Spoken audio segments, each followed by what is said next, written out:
থেকে কিভাবে কবর জিয়ারত করবে তার নিয়মটিও দেখিয়ে দেব। দর্শক, জিয়ারত করার পূর্বে আমরা জেনে নেই, 1. অজু না থাকলে কবর জিয়ারত করা যাবে কিনা। 2. কোন দিকে দাঁড়িয়ে জিয়ারত করবেন। 3. মহিলারা কবরের কাছে গিয়ে জিয়ারত করতে পারবে কি। 4. কয়দিন পর পর জিয়ারত করার নিয়ম। 5. জুতা পায়ে দিয়ে জিয়ারত করা যাবে কি। 6. জিয়ারতের শুরুতে সালাম কিভাবে দিবেন, বাংলা উচ্চারণ সহ দেখিয়ে দিব। 7. তারপর কি কি সূরা বা আয়াত পাঠ করবেন। 8.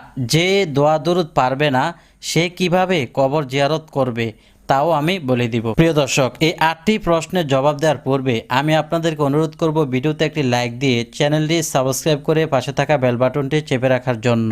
প্রিয় দর্শক, তাহলে শুরুতেই জানবো অজু না থাকলে কবর জিয়ারত করা যাবে কিনা। অজু করে কবর জিয়ারত করা উত্তম, যেহেতু এই সময়ে কোরআনে কারিম থেকে আমরা বিভিন্ন সূরা, তাসবিহ, তাহলিল আদায় করে থাকি এবং জায়গাটিও